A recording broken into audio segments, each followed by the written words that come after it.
Welcome back to No Disintegrations.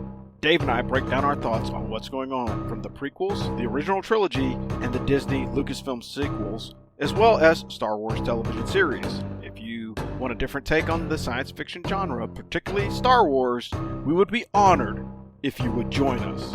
And remember, he's no good to me dead.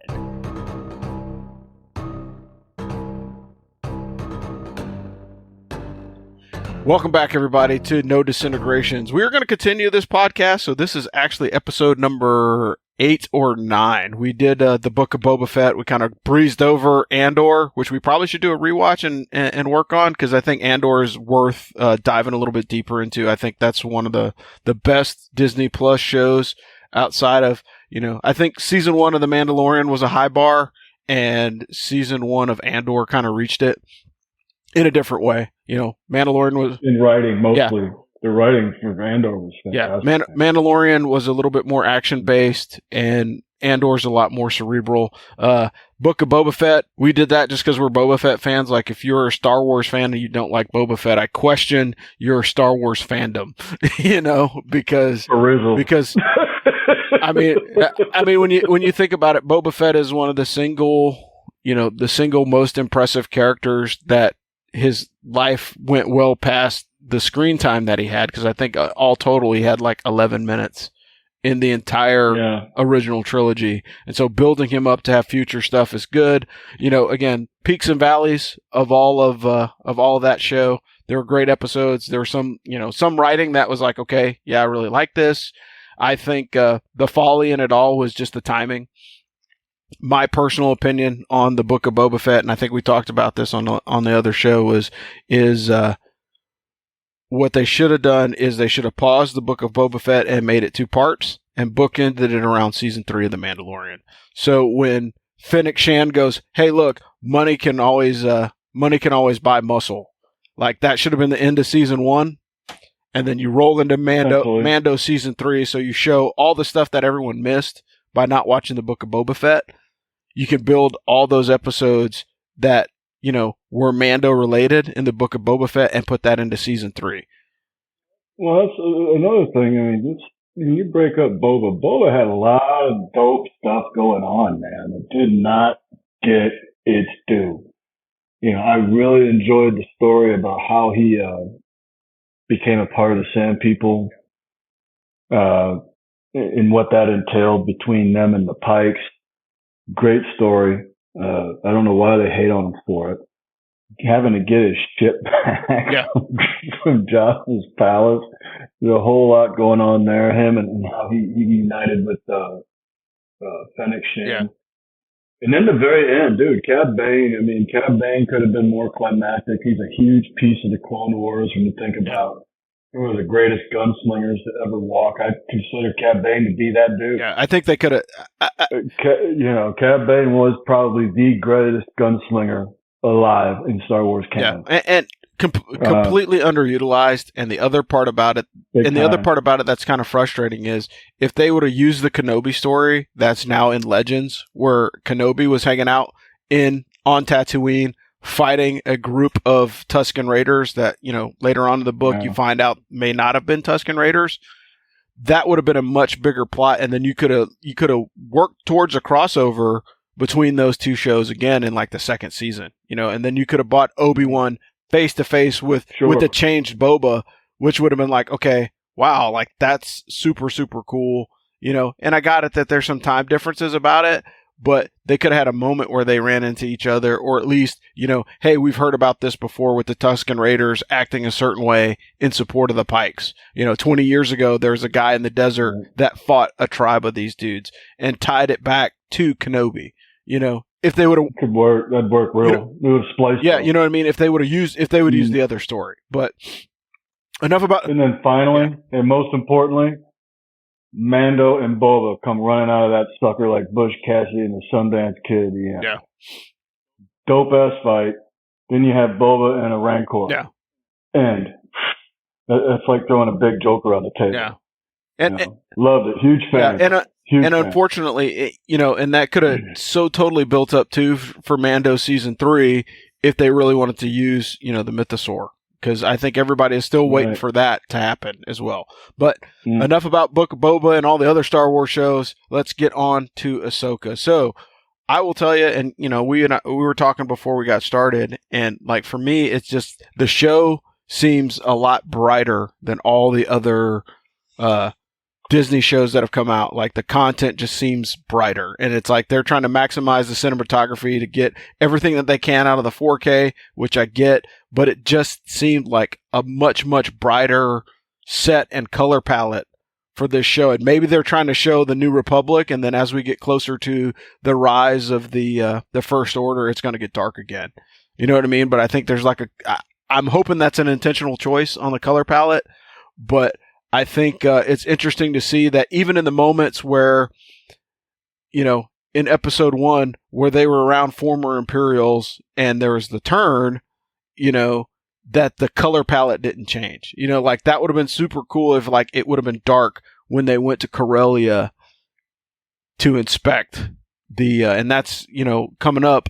And I don't want to give too much away, but you know what I mean? Like in episode 2, they go to Corellia and there's a whole bunch of former Imperials around and the color palette doesn't change. And so I'd like to see that just as like an indicator of what's going on. That's an interesting component. Perhaps it's more of a subtle literary device than we would give it credit for. In the end, is Ahsoka a Jedi? No. Is she a Sith? Well, no. And so if you were to say, well, she's a gray Jedi, which you hear a lot about, that could potentially make sense. Yeah. That she's lighter, and maybe that's a component to that. It's not like seeing the Jedi Council on some dirty planet like Coruscant, where there's absolutely zero natural resources. Yeah. Right? That doesn't really do the Jedi Council. Even their room, even the council chamber. It was dark.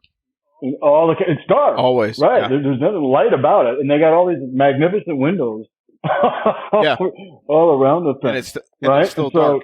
And so I'm assuming that's a choice. So perhaps this, it could be a device of sorts.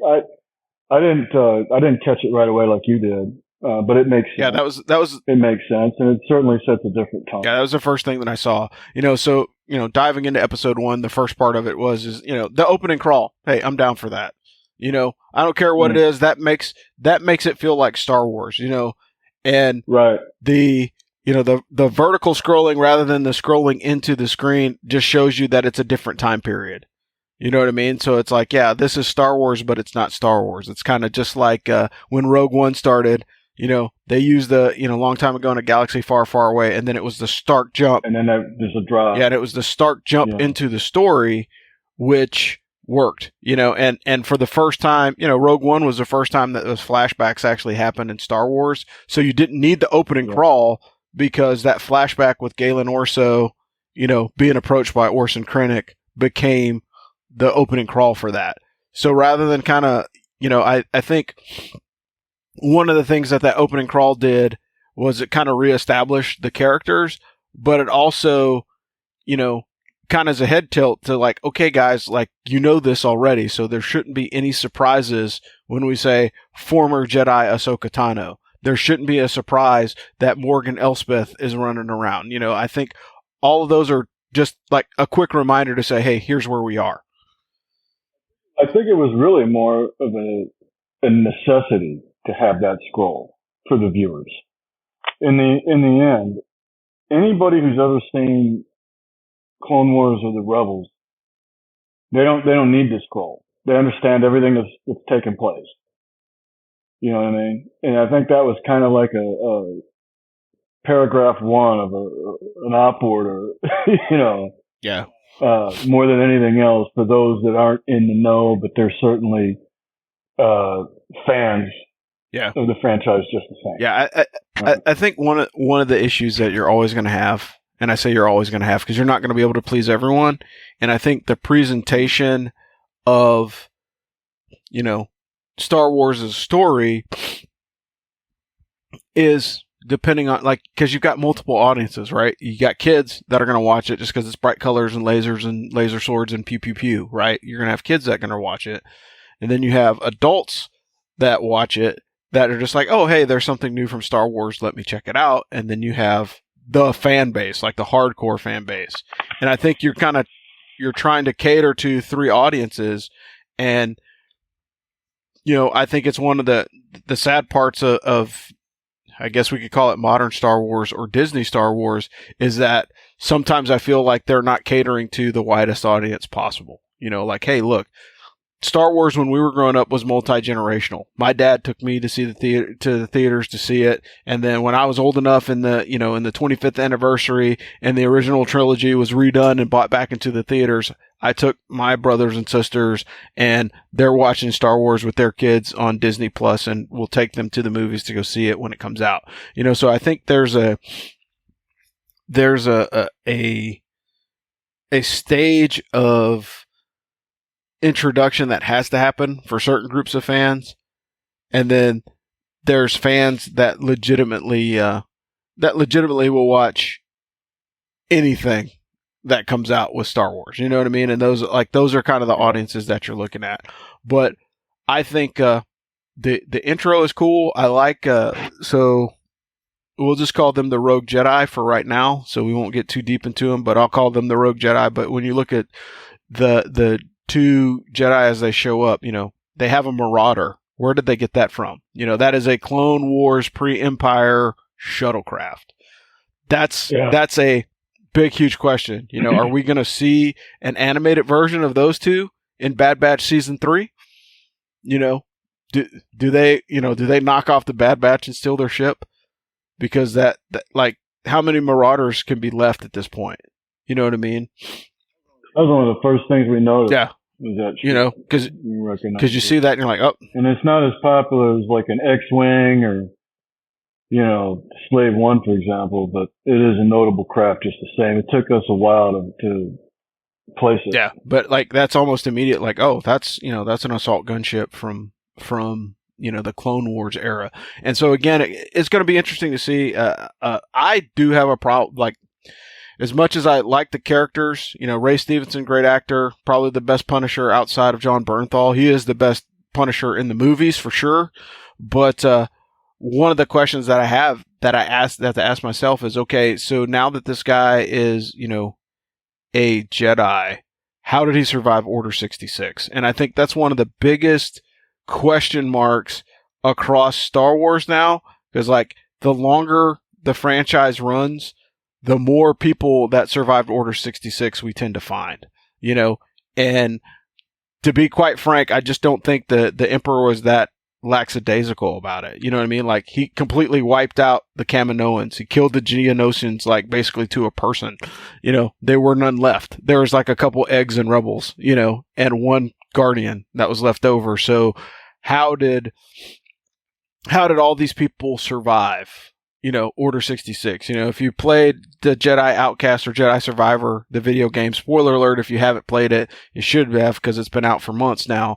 But they have one character that, I was assigned to the Rebel Intelligence Bureau.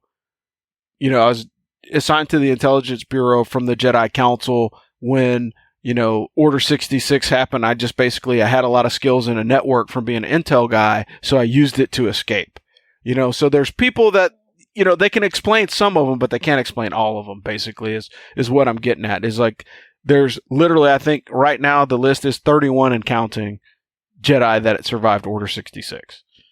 In the end, that ain't a lot.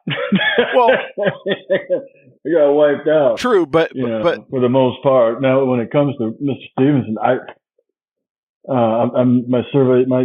I'm not really out on him yet. They did make like you said, they made a note. Okay, well, this is somebody who survived Order 66. He was in the Clone Wars. Yeah. Who, what, where, when, how, we don't know, and that's all we're given. And that's, quite frankly, that's enough for me right now. I'm more, here's who he is. If anything, I'm looking more at O'Hara, Ahsoka, and Sabine. Because they are what makes up Rebels. Yeah. Well, they're basically what's left, right? So when you look at... We haven't seen Zeb. Yeah, so what we've seen... We ain't seen Chopper. Well, we know where Zeb is. Zeb was in season 3 of The Mandalorian. He's with Blue Squadron, so he's running around with Captain. I forget his name now, but Rangers of the Republic. Yeah, I think honestly that was the setup for Rangers of the New Republic was Zeb and the Blue Squadron guys. You know, all the guys that were out there dealing with Mando in season 3. I think that was a jumping off point. And then when they scrapped the show, it kind of changed the dynamic. Because I think, you know, Zeb as a character, super, super interesting, you know, and he's based off of the original Ralph McQuarrie concept art for Chewbacca. So they just basically reused that character, which I think is great. But when you look at, you know, Ahsoka, Baylan Skoll is what his name is, right? So if you think of Baylan Skoll, great character so far. You know, I want to know more about him. I think one of the things that they have to be cautious with moving forward is not to taint the well by focusing too much on the leads. You know, like let's not tell individual stories. Let's tell a complete story.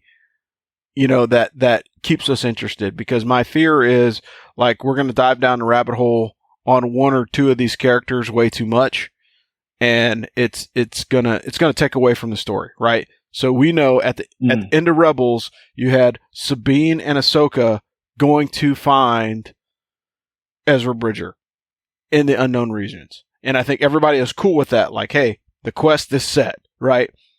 We've got a team. We're going to go we're bringing the band back together, but it's going to require us to do some heavy lifting because we really technically don't know where he is. And so from that aspect, I think having it focused in on like the overall mission and not just one particular character, because that's what I don't want it to turn into. You know what I mean? I mean, we felt that kind of in Mandalorian season 3. Like we introduced Bo-Katan, and now all of a sudden, is she the Mandalorian, or are we still talking about Din Djarin? You know, and it got a little bit confusing. And so when you look convoluted, yeah. So when you look at Rebels, you know, we've got Hera, we've got Chopper. We've seen those two. We've seen the Phantom. We haven't seen the Ghost recently, but you got Hera and Chopper. You've got Ahsoka and Sabine. So really, of the survivors that are left from the original Spectre Squadron, you've got Zeb, who we know where he is, but is he going to be involved in this? Because again, budgetary wise, like it's hard to have a CGI character on screen all the time, you know? So we know that that's going to be a limiting factor. And then, you know, where is Ezra Bridger? You know, and we know that Ezra was with Thrawn initially, but where is he now by comparison after all this time has passed? He went down with a ship with Thrawn and yeah, you know. So Ezra was cool as hell too, man. Yeah. It'll be interesting to see. Two things that I did like though, and you know what I really enjoyed, who they bought back. So they bought back Clancy Brown as the governor, who voiced Ryder Asadi throughout all of Rebels. Super. Oh, not only that, he was pre-visitor. Yeah, very, very cool. As well. Yeah, very cool nod. No, he was great. And then one of my all-time favorite actors, which not a lot of people know who he is, the guy that played the captain on the starship. Do you know who it was? What movie he was in? No. So that was Drake from Aliens. He was the heavy machine gunner in Aliens in the second movie. So that was always with Vasquez. Yo, get out of here! Really? Yes, that's who it was. Man, so that is a super. No, but that's what I'm saying. That's a super. Man, you got me looking that up. That's a super deep cut, and like that just goes to show you that Filoni like loves science fiction. So that's the second. Well, just like in what was it in Mando season 2, right? You had Michael Biehn. Yeah, like. Who was awesome for that role too. And they're staples of science fiction, and the guys are getting up there in age. They're a little bit older. They probably don't have as much time to be full-time actors in the series. But the fact that you get a nod or a guest spot from those guys is tremendous, because again, that's the second person from Aliens. If they bring in Sigourney Weaver, it's a wrap. You know, I mean, yeah, that ain't happening. I mean, I like her as much as the next two. Man, she's getting up there. Yeah, but I mean. But it would be cool to have her like play like a senator or something. You know, she could do that, be part of the New Republic. I think there's some cool areas that you can go. The one thing that I will mention is, one of the cool parts that did come out was the fact that that Morgan Elsbeth is a Night Sister, right? So when you think about that, that was a I want to get down on that's a really good subtle embellishment from like Clone Wars, but it's also a part again, another race of beings that have been completely wiped out during the time of the Empire, right?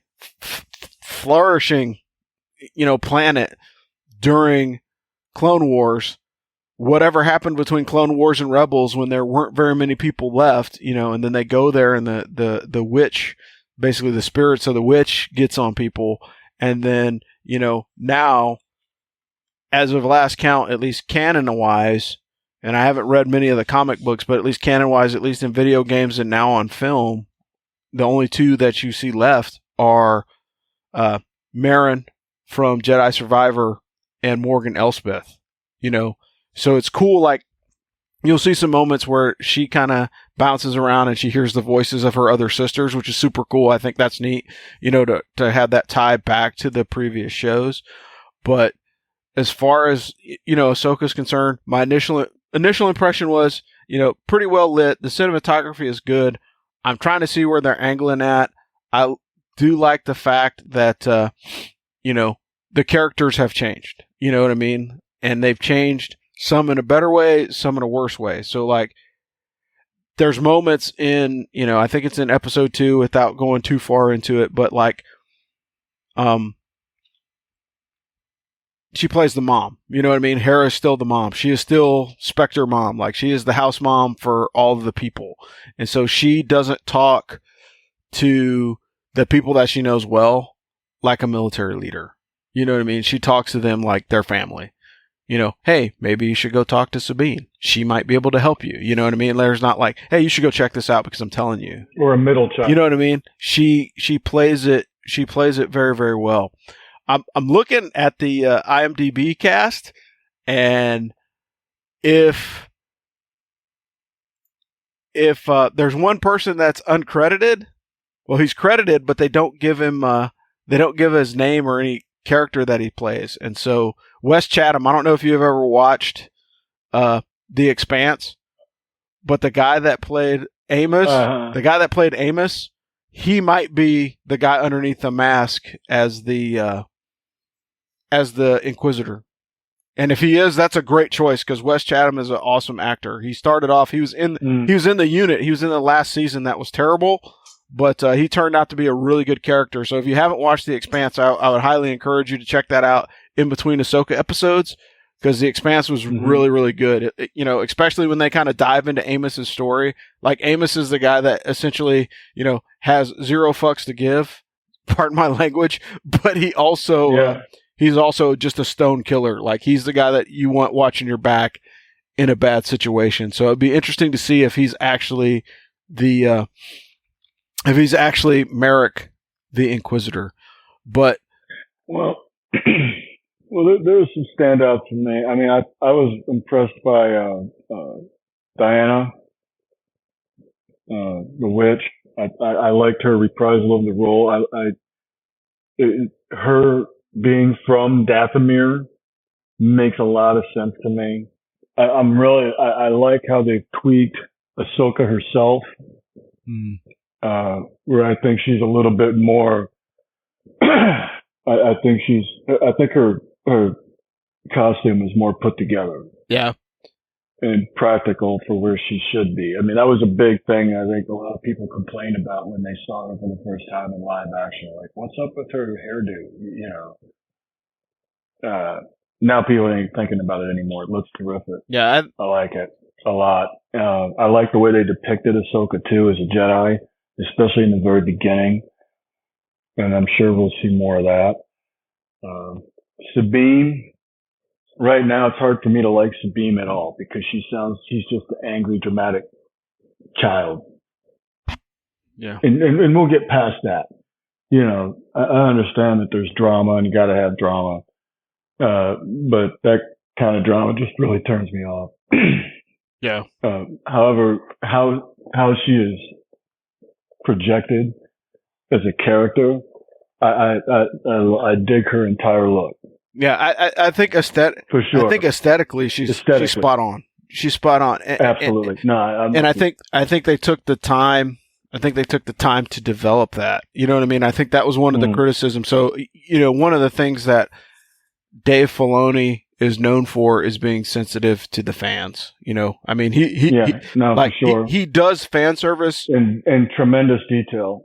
He does fan service, but he does it in a way that's not off-putting. So, for example, using Michael Biehn from Aliens, using Mark Ralston from Aliens, like putting in all these nuggets, having David Tennant come back. You had Doctor Who, for goodness sakes, playing the droid, and then he comes back again. Right. And that's just a nod to like fans as a whole. Like if you're a science fiction fan, I'm sure you've probably watched an episode or two or the whole series of Doctor Who, and David Tennant was one of the most popular, versions of the Doctor. So why not use these folks? And so bringing those people in as part of the new canon is good. I think, it's going to be interesting. It's too early to tell. We're episode in. If you watch the first one, if you watch both of them like I did, you're 2 episodes in. And again, it's hard to read a show in 2 episodes. And then the other part of it is like, it is. But the other part of it is like, I hope that I hope the pace changes. I think the honest thing, and this, kind of end it here, is my biggest comment so far is that the pacing of the show seems odd. And maybe that's just me. Maybe it was because I watched it early in the morning, but it seems like it's not your typical Star Wars story vehicle. Hey, we have a little bit of exposition, big Hugh Jackson sequence to kind of draw you in, more exposition, big Hugh Jackson sequence to draw you in. That's kind of the pace of Star Wars. So when you think about the original, and when you think about A New Hope, in episode 4, what did you get from the beginning? You got the early section in the beginning where, you've got the space chase, which is like which is the end of Rogue One, but the beginning of Star Wars. You have the space case, the boarding party, everything else. Then you get exposition. Then you have the escape of Luke and Han getting off of the planet and then jumping into hyperspace, right? So there's those ebbs and flows of action. And the action is kind of a vehicle to advance the plot. Like, hey, we got to get off this planet and hit light speed. Let's go. So they give you those surges of action and activity and then exposition. I think there's a lot more exposition heavy in the first episode or 2. And I think that's by design, again, is because you have to catch up all the people that aren't hardcore Rebels fans. Because if you haven't watched Rebels, like you've missed Sabine's entire story arc. Up until this point, you know what I mean? You missed Sabine entirely. You missed O'Hara entirely. Yeah. You missed all of that entirely. Yes. Ezra, everything. So just like Clone Wars, you can't. How are you going to go into some of canon and not? And still, you talk to most people, even online. They're like, "Well, I'm too old. I got kids and stuff, and I can't be watching cartoons." I said, that cartoon isn't exactly for kids all the time either. You gotta read past that. The last person I was gonna say was O'Hara and how she was portrayed. And right now I'm kind of on the fence about it. We'll see. Maybe she'll grow on. Well, the O'Hara I knew from she had a sweetness to her as well. Yeah. Well, and I'm not seeing that at all. I think. And so I'm kind of like, is it a character issue? Is it an acting issue? I think. Or is it just somebody trying to make O'Hara their own thing and that just didn't make the cut? Yeah. You know what I'm talking about? There was something about her that was warm. Yeah. Well, like I said, the entire series of Rebels, Hera was the house mom. You know what I mean? Like that's what she was. Right. No, you know what I mean? Like that's she was like the mother of the Ghost crew. Hey, look, I got to take care of Ezra. Sabine, you're not going to like this if this doesn't work out. Kanan, I need you to do things a certain way. And like, she really was a mom to everybody on the crew. And then she became a mom by the end of the series. And so, how far removed from, Death Star 2 destruction is this timeline? They say it's 5 to 7 years. And so what has happened to Hera in that time to make her that reserved, that has pulled her back? They give they've given you links, little hints to it, like, oh, hey, look, she's friends with Sabine and Ahsoka, and she's manipulating them in a motherly way. Like, maybe you should talk to Sabine, she's got the artist eye. Maybe she can help you, so she was they're trying to shape it in a way that, works, and I'm surprised because Mary Elizabeth Wanstead usually is a little bit more connected to her characters. And I wonder if this is legitimately like an offshoot of her just being married to Ewan McGregor and her reading for the role. And it's like, oh, hey, like, look, we get Team Kenobi in Star Wars. And not to say, I'd hate to say that out loud too, because I don't think she's a bad actress. I've seen her in other stuff. I don't think that's not at all. It's just not everybody's the fit, Yeah, and I'm wondering if that's with her or not. Yeah. Well, I mean, it's just like everybody, everybody's afraid to recast. If we're going to do it, like, what we need, honestly, is we need a Star Wars movie that is pre Fall of the Empire. Do Splinter in the Mind's Eye, which was a great book. Yeah. Do Splinters in the Mind's Eye and recast it with, some younger actors that could fill those roles. Like, look, Carrie Fisher's daughter is an active actress. Like, if you threw the buns on her head and had her act like Princess Leia, I think people would buy it. She looks just like her. You know what I mean? Yeah. You get Sebastian Stan.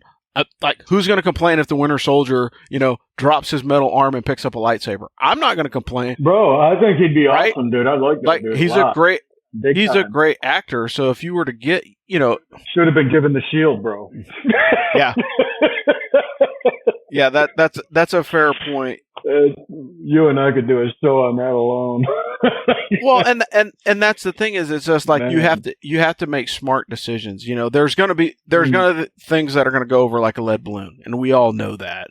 But there's people that you could legitimately put in there and give them the opportunity. But, like, for example, Billie Lourd. Billie Lourd is, if I could talk, is Carrie Fisher's daughter.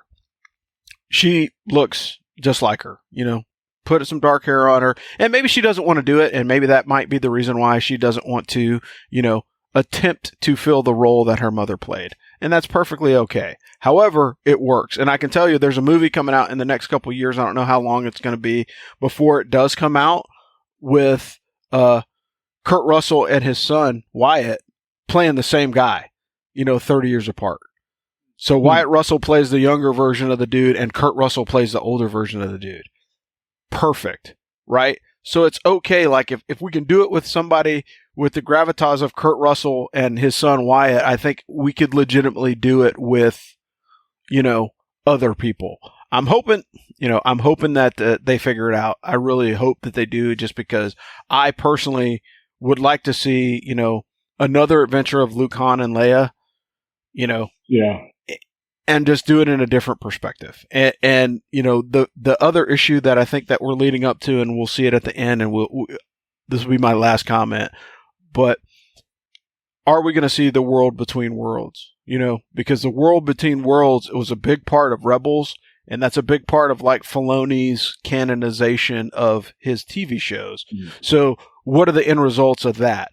And I think, again, way too early to tell. And then the only other thing that I will comment on, and then I will be done, is the use of the star maps. And the reason why I say that is because the star maps were a big part of Knights of the Old Republic, which is like a multi-million-dollar selling game, and people still play KOTOR number 1 and 2 to this day. Like, if you go on YouTube and look up Knights of the Old Republic, there's tons of people that are replaying that game even now in 2023, and it's over 20 years old.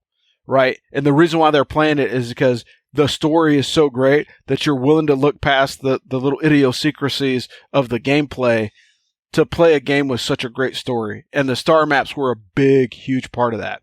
And the cool part of the star maps is they've tied that to the old canon video games with Knights of the Old Republic, but the way that the balls were constructed that they use for the star map they're tied to the High Republic and Jedi Survivor and Jedi Outcast. So when you look at those two games, like, so you have the past, which is the star map, the present, which is the orb that were used because you had to solve puzzles in Jedi Survivor, and the orbs are like the exact same. They look the exact same. It's the exact same aesthetic. And so again, shout out to Dave Filoni for being able to like pull those two aspects of the video games, you know, the current one and the past one, and kind of merge them into the live action canon, which I think is huge. But I'll pause there and give you the last word, Dave. Right on, man. The last thing I'm thinking of, brother, is there's two components to what I'm looking at so far. Number one is finding Ezra. Yeah. Because in the end, that's what this is all about. You know, they want Ezra, they want to find Thrawn, how that's going to unfold. And what we have is a map, and you have the Ghost Crew splintered. Yeah. Right. The other one is the other side of the fence. And that's Ray Stevens and his Padawan. In the Rule of Two. In the end, Plagueis killed his master. Palpatine killed his master. You know, they said, well, this guy was a trained Jedi and he escaped Order 66 in some way, but he doesn't think of himself as a Jedi, and there are only two, so do the rest of the math. Yeah. The guy's a Sith. Yeah. And so that's going to end somehow. It's going to have to end somehow, and how that will facilitate our witch from Dathomir, and how that plays as the antagonist in this show. We'll see. I'm curious to see how it's going to unfold. I like the way that those characters are developed so far. Perhaps Mr. Stevens could have been in a better role. I like him. It's just horrible that he died at such a young age. Yeah. I mean, that's... So they got to figure that out too. I mean, that's definitely sometimes it changes the story, unless you're, you know, and Moff Tarkin. Yeah, and bring you back from the dead for real. Yeah, but I like they did. Yeah, I think the reality of it is I think there's probably a thread in there, and the hope is in that thread that, you know, throughout the course of it, not to say that, you know, we want somebody to get killed or lose an opportunity.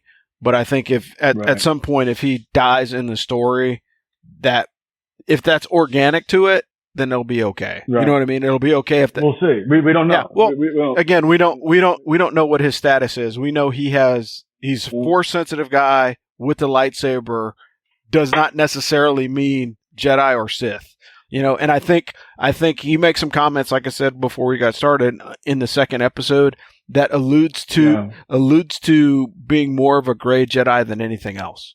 You know, and I think honestly, if we're looking at it for the wave of the future, or if you read any of the Now Legends books, that's where Luke was going towards. You know, like, hey, look, we want to get to a point where, you know, we're kind of straddling the fence between light and dark, and your intention has more to do with the power set that you use rather than the power set that you use, you know, and even so much. And like I said, in a lot of the video games too, you could basically bump up your charisma enough in Knights of the Old Republic where you could use dark side powers, but it had no effect on you just because you were living vessel for the Force. And I think that's really what we're getting at with Ahsoka. I think, you know, that would be the most interesting play. There have been several recognizable gray Jedi in other mediums outside of Star Wars. Like, there hasn't been like, hey, this person's a gray Jedi and we identify them as such. You know, people talk about it, you know, like, hey, is Qui-Gon? Yeah, he was a fan of the living Force.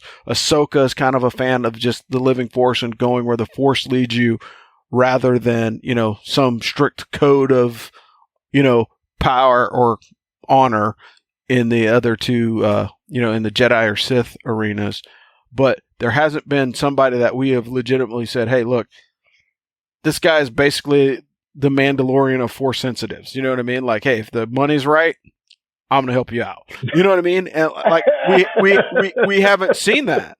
You know, we haven't seen that. So that's a unique aspect of a character that we haven't seen with a Force sensitive person, which I dig. I think it would be cool to kind of get to that point. But we have talked a lot about episode 1 of Ahsoka. Episode 2 is it's already up, so if you haven't watched it, I encourage you to do so. but it'll be interesting to see. I hope it does well. I know there's you're gonna have the internet pundits that are gonna say it's too female centric. There's going to be people that are going to jump on that point almost immediately. You can hear the boo birds coming out. My philosophy on it is hey, let's wait, because I legitimately think if I could have Ezra and Sabine doing like a Batman and Robin kind of thing, or maybe a Wonder Woman Superman kind of thing, because they're peers rather than leader and subordinate. I think I would like to see that and kind of have like Ahsoka shepherding those two young Jedi through a mission set, to defeat Admiral Thrawn. Because I think one of the things that everybody keeps talking about is, and then that'd be badass, dude. And if you out there and if you've never seen Rebels, there's a component to Rebels you should check out. It is the ending of the Mandalorian arc, which has Sabine and Ezra helping the Mandalorians in one of their civil wars at the end of that season of that story. Yeah. And it shows an excellent view of their relationship. Yeah. And his war. Yeah, I agree. All right. So this has been No Disintegrations, Ahsoka episode 1. We'll try and get the next one in the can for you guys before episodes 3 and 4 premiere. Definitely looking forward to watching this show again. I try and go in without a critical eye, so I don't watch any of the, I try not to watch any of the review shows until like a week or so after, because you have tons of people that do a lot deeper dives on Easter eggs and things like that. We're just giving you our unvarnished opinions of what we saw. Some people have agendas to try and make you think a certain way. I legitimately think there are things going on at Disney that I don't like. I am hopeful when, I'm hopeful when a new show comes out that, they decide to tell a good story. So far, we're getting bits and pieces of what potentially could be a good one, and I hope that it continues that way. But for Rob and Dave, this has been No Disintegrations, and we just finished talking about Ahsoka, Episode 1, and we'll catch you guys next time. Thanks. Thanks, y'all.